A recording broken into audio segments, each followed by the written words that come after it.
प्रदेश में बिगड़ती कानून व्यवस्था के खिलाफ आईएमसी का धरना प्रदर्शन नहीं हुआ, प्रशासन ने नहीं दी अनुमति। आदाब, आप देख रहे हैं अपना मनपसंद यूट्यूब चैनल तेज बरेली न्यूज। बरेली इत्तेहादे मिल्लत काउंसिल के राष्ट्रीय अध्यक्ष मौलाना तौकीर रजा द्वारा आज प्रदेश में पुलिस राज कायम होने और आम आदमी को इंसाफ न मिलने के विरोध में एक दिवसीय धरने का कार्यक्रम इस्लामिया मैदान में रखा गया था। प्रदेश में धारा 144 लागू होने के बाद आईएमसी को धरना प्रदर्शन करने की अनुमति जिला प्रशासन द्वारा नहीं दी गई। आईएमसी के राष्ट्रीय अध्यक्ष का आरोप है कि प्रयागराज पुलिस ने जो काम किया है वह प्रदेश की पुलिस के माथे पर कलंक है और इसके पूर्ण रूप से जिम्मेदार प्रदेश के मुख्यमंत्री योगी आदित्यनाथ की सरकार है। हम माफियाओं का पक्ष नहीं ले रहे हैं, लेकिन हम इंसाफ की बात कर रहे हैं कि जब 3 शूटर अतीक और अशरफ पर गोलियां बरसा रहे थे तो प्रयागराज पुलिस ने एक राउंड भी गोली नहीं चलाई और उनको गोद में उठाकर सुरक्षित ले आकर गाड़ी में बैठा दिया। इससे यह पैदा होता है कि पुलिस की मिलीभगत से हुआ है। जो भी जांच कर रही है हमें उस पर भी भरोसा नहीं है। हम चाहते हैं इसकी जांच सुप्रीम कोर्ट के द्वारा की जाए, क्योंकि पहले भी हेमंत करकरे की हत्या में भी उल्टी सीधी धारा लगाकर मामले को दबा दिया गया। हेमंत की हत्या साजिश के तहत की गई और खानापुरी के नाम पर जांच की गई थी और उनके आवास पर पुलिस का पहरा था। इस्लामिया इंटर कॉलेज के मैदान को पूरी तरह सील कर दिया गया था ताकि कोई भी व्यक्ति इस्लामिया कॉलेज मैदान तक ना पहुंच सके। आईएमसी के पदाधिकारियों के निवास पर पुलिस का कड़ा पहरा लगा दिया गया था। SP city Rahul Bhati, CO प्रथम Shweta Yadav, city magistrate Renu Singh, ADM city RD Pandey Bihari police चौकी पर डटे रहे। प्रेस वार्ता में आईएमसी के राष्ट्रीय अध्यक्ष ने कहा कि हमारी आवाज को दबाया जा रहा है, मुसलमानों पर जुल्म किए जा रहे हैं। यह एक अच्छी बात नहीं है। अतीक और अशरफ मर चुके हैं, फिर भी मीडिया कीड़े बीन रही है। यह कहां तक न्यायोचित है? शाइस्ता के प्रति पुलिस को नर्म रवैया अपनाना चाहिए। जब तक उसकी इद्दत पूरी नहीं हो जाती उसको परेशान नहीं किया जाना चाहिए। यह सरासर अन्याय है। हम अतीक का पक्ष नहीं ले रहे हैं, ना ही कभी उनसे मिले हैं, लेकिन हम न्यायपालिका का सम्मान करते हैं, भारत के संविधान का सम्मान करते हैं, अपने हिंदुस्तान का सम्मान करते हैं। इसी से फैसला ले हमारी आवाज को दबाया जा रहा है। इस घटना से जिम्मेदार पुलिस वालों ने पूरे पुलिस विभाग के माथे पर कलंक लगा दिया है। मैं चाहता हूं कि इसकी निष्पक्ष जांच हो और जो भी दोषी हो उसके खिलाफ कड़ी कार्रवाई की जाए। हमारी लीगल टीम सुप्रीम कोर्ट में अपना काम कर रही है। रिपोर्ट जमीर अहमद। मैं ये समझता हूं कि इस वक्त उत्तर प्रदेश में ऐसी मनहूसियत का दौर चल रहा है कि इस वक्त कोई भी अच्छी बात सुनने को तैयार नहीं है, अच्छा काम करने को तैयार नहीं है। और अगर कोई अच्छा काम करना चाहता है या अच्छी बात कहना चाहता है तो उसको बलपूर्वक जबरदस्ती रोक दिया जाता है और सरकार 144 जबरदस्ती लगाई गई है। कत्ल करवाओ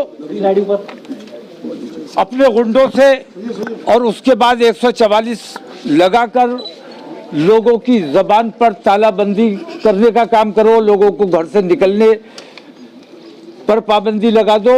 ये अन्याय अब बर्दाश्त नहीं किया जाएगा। हम आज निकले हैं, हमें जबरदस्ती रोका गया है, हमें धरना स्थल तक नहीं पहुंचने दिया गया है, जबकि मैं सिर्फ ये मांग करने जा रहा था। मैं अतीक की हिमायत में नहीं, मैंने पहले भी ये बात कही है कि मैं तमाम जितने मर्डर हुए हैं, तमाम जितने फेक इनकाउंटर हुए हैं, वो विकास दुबे से लेकर आज तक जितनी हत्याएं की गई हैं, मैं ये समझता हूं कि वो हत्या किसी मुजरिम की या मुल्जिम की नहीं थी, बल्कि वो हत्या अदालत की हत्या है। अदालत का कब से अतीक और अशरफ हो गए। जहां तक आपका सवाल है, आपने हमेशा कम्युनल हार्मनी के लिए बात की है, लेकिन यहाँ जितने एनकाउंटर पूर्व में हुए, तौकीर रजा सिर्फ अतीक और अशरफ के लिए नहीं, मैं पहले भी बोलता, पहले भी नहीं। आप लोग याद ना रखो और आप लोगों को तो एक विलन चाहिए अपनी स्टोरी बनाने के लिए। आप लोग गलत तरीके से पेश करते हो। मैंने हर मौके पर बुराई की मुखालफत की है, हर मौके पर अच्छाई की बात की है। आशीष विकास के मौके पर भी मैंने ये बात की थी, विकास की भी हिमायत की थी। और इस किस्म की जितनी हत्याएं हुई हैं, मैं कह रहा हूं हत्या कर दो। मैं हत्या की मुखालफत नहीं कर रहा हूं, मैं हिमायत इस बात की कर रहा हूं कि अदालतों के जो इख्तियारात हैं उनका हनन किया जा रहा है। अदालतों को घर बैठाने पर मजबूर किया जा रहा है।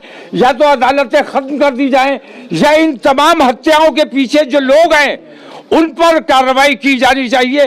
वो 3 जो शूटर सामने आए वो एक्टर थे, बुलाए गए थे, उन्होंने, उनका कोई कसूर नहीं है, मैं मानता हूं। उनके पीछे जो डायरेक्टर है, जो स्क्रिप्ट राइटर है, वो तमाम मुजरिम है इसके। उन तक जो तमाम लोग जानते हैं, बड़े बड़े अधिकारी इसमें शामिल है। हत्या के मैं अलग ऐलान कहता हूं कि अगर मुख्यमंत्री शामिल नहीं है उसमें तो उन्होंने कैसे कहा था कि मिट्टी में मिला दिया जाएगा। उन पर भी कार्रवाई बनती है, मुकदमा होना चाहिए। मुकदमे से क्या डरना?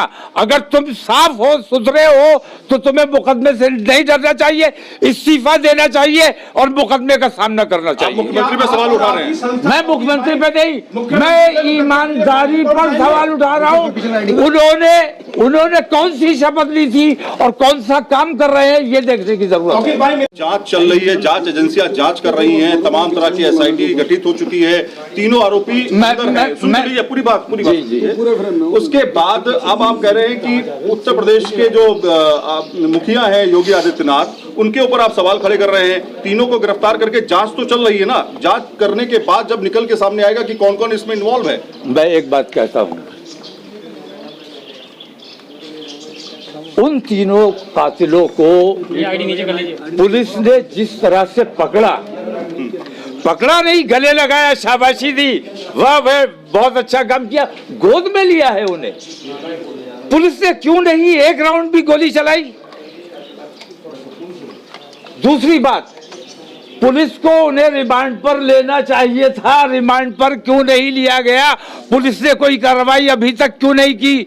उनको न्यायिक हिरासत में भेज दिया। क्या पुलिस की जिम्मेदारी नहीं थी कि उनके लिए रिमांड मांगी जाती? आज रिमांड है सर, हो गई 4 दिन की। तो मैं किसी जांच एजेंसी पे भरोसा नहीं कर रहा हूं, क्योंकि जितनी जांच एजेंसियां हैं, मुख्यमंत्री का तो कहीं से कहीं तक सीधा इन्वॉल्वमेंट ही नहीं है इसमें।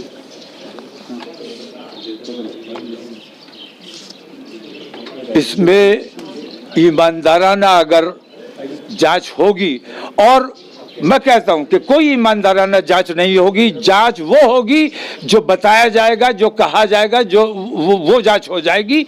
मैं किसी जांच पर कोई भरोसा करने के लिए तैयार नहीं हूं। स्पेशल जांच कहां से कराई? स्पेशल जांच किस जांच पे? आपकी कोई तो जांच मानोगे, कहीं तो किसी की जांच अगर होनी है जी, मैं कहता हूं हेमंत करकरे की मौत की जांच होनी चाहिए थी।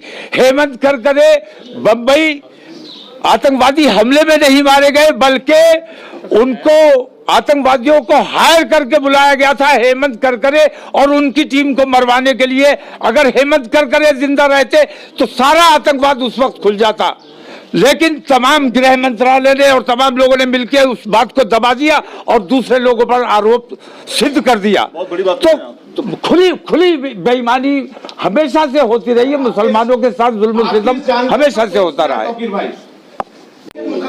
नहीं, हमारी वो कार्रवाई चल रही है, हमारी लीगल सेल काम कर रही है, हमारे एडवोकेट वहाँ हैं, वो कार्रवाई चल रही है। अब एक सवाल इसी में, उसके बाद सवाल नहीं करूंगा।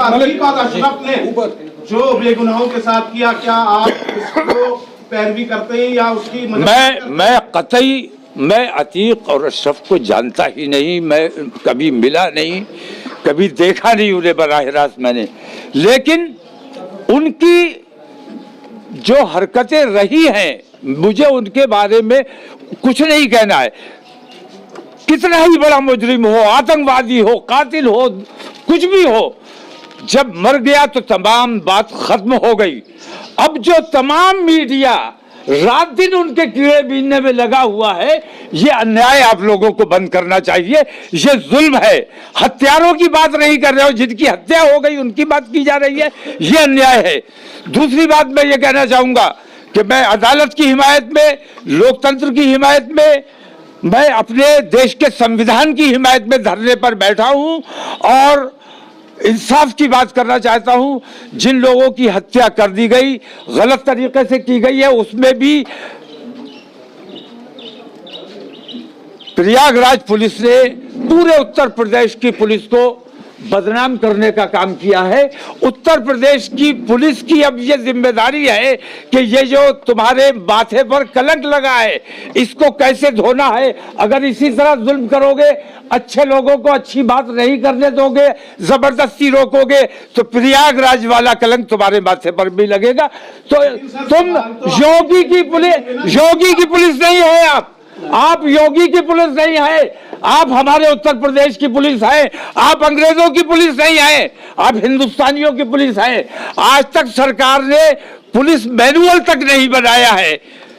सरकार को पुलिस मैनुअल बनाना चाहिए। पुलिस का गलत इस्तेमाल किया जा रहा है, तमाम एजेंसीज का गलत इस्तेमाल किया जा रहा है, ये गलत इस्तेमाल बंद किया जाना चाहिए। लेकिन आप सवाल ऐसे करते हो जांच का, आपको मुझसे ज्यादा, आपको मुझसे हेमंत करकरे की मौत ने, आतंकवादी हमले में मौत नहीं हुई, हेमंत करकरे की हत्या करवाई गई। और हेमंत करकरे की हत्या अगर ना हुई होती तो आज जो सरकार में बैठे हुए हैं ये तमाम के तमाम लोग जेल में होते। तो हेमंत करकरे और मैं अपने इस बयान के लिए मैं भी जेल जाने को तैयार हूं, क्योंकि अच्छी बात और सच्ची बात न कोई सुनने वाला है न कोई मानने वाला। आप हजरत किस जांच से संतुष्ट होंगे? आप किस जांच पे भरोसा करेंगे? जो आप कहने में कोई तो जांच होगी, कोई तो जांच के बिना ऐसे किसी को आरोपी कैसे सुप्रीम कोर्ट से जांच होनी चाहिए, सुप्रीम कोर्ट और रिटायर्ड जजेस से नहीं होनी चाहिए। ये जो इन्होंने जांच कमेटी बना दी है, ये वक्त गुजारी के लिए, थोड़े दिन के बाद जैसा ये चाहेंगे वैसा लिख कर दे दिया जाएगा, इसका कोई मतलब नहीं। लेकिन मेरी मांग पर मुख्यमंत्री को भी आरोपी बनाया जाना चाहिए, क्योंकि वो आरोप के घेरे में आते हैं। आप पे एक आरोप लग रहा है सर कि जिस दिन ये हत्या हुई उसके तुरंत बाद ओबीसी तुरंत विरोध के सवाल उठाए, पूरा मुस्लिम समाज कहीं ओबीसी के पीछे ना आ जाए, ये डर तौकीर रजा को था। उस घटना के दिन के बाद अचानक 4 दिन बाद क्यों तौकीर रजा जगह? हम तीजे के बाद बोलते हैं, पहले अफसोस का माहौल रहता है, तीजे के बाद ही हमने ऐलान किया और उसके बाद निकले हैं। और हमारी अपील है कि शाइस्ता के साथ थोड़ा नर्म रवैया रखा जाए, मीडिया को भी नर्म रवैया रखना चाहिए और उत्तर प्रदेश पुलिस को भी थोड़ा नर्म रवैया रखना चाहिए। उसकी इज्जत को नुकसान ना पहुंचाया जाए। जो शरई उस पर पाबंदी है उसको शरीयत के मुताबिक अपना काम कर लेना चाहिए। जैनब भी आरोपी हैं अशरफ की वजह नहीं, वो तो आप जिसे चाहो आरोपी बना दो, आपके पास कलम है। मैं अरेस्ट बैठा हुआ हूँ, चाहे वो शाइस्ता हो, जैनब हो, ये लोग भी तो आरोपी हैं। नहीं, मैं एक बात कहता हूँ, बड़े बड़े आतंकवादी होते हैं, बड़े बड़े मुजरिम होते हैं, मुजरिम पकड़ा गया, घर की खवातीन को कभी मुजरिम नहीं बनाया जाता है, कभी मुलजिम नहीं बनाया जाता है। खवातीन को मुलजिम बनाने का मतलब यह है कि आपको उस खानदान से दुश्मनी है, आप उस खानदान को तबाह करना चाहते हैं। दूसरी बात ये कि हमारे यहाँ शरीयत के मुताबिक जिसका शौहर कत्ल हो जाता है या फौत हो जाता है, वो इद्दत पर औरत रहती है, कब्रिस्तान जाने का हमारे यहाँ रिवाज नहीं है। तो ये कहा गया कि वो इश्रत इसलिए कब्रिस्तान नहीं आई क्योंकि वो वांटेड है। एक तो वांटेड है इश्रत, एक लेडी, एक खातून शाइस्ता, एक तो उसको मुल्जिम बनाया गया है, मैं इसका विरोध करता हूं। दूसरी बात ये कि वो इस वक्त कब्रिस्तान इसलिए नहीं आई कि 4 महीने 10 दिन की इद्दत हमारे यहाँ होती है जिसका शौहर खत्म हो जाता है। तो अतीक और अशरफ उन दोनों की बीवियां, मेरा ख्याल यह है कि वो इद्दत में होंगी। और मैं दर्दमंदाना अपील ये करता हूं कि उनके साथ उनकी तलाश है, आपको ठीक है, आप तलाश कीजिए, लेकिन अगर वो मिल जाती हैं तो उनको बेपर्दा मत कीजिए। जिस घर में वो इद्दत में बैठी हैं उसी घर में उनको बैठे रहना दिया जाए और उनको हाउस अरेस्ट रखा जाए जब तक उनकी इद्दत पूरी ना हो जाए। एक टेक्निकल सवाल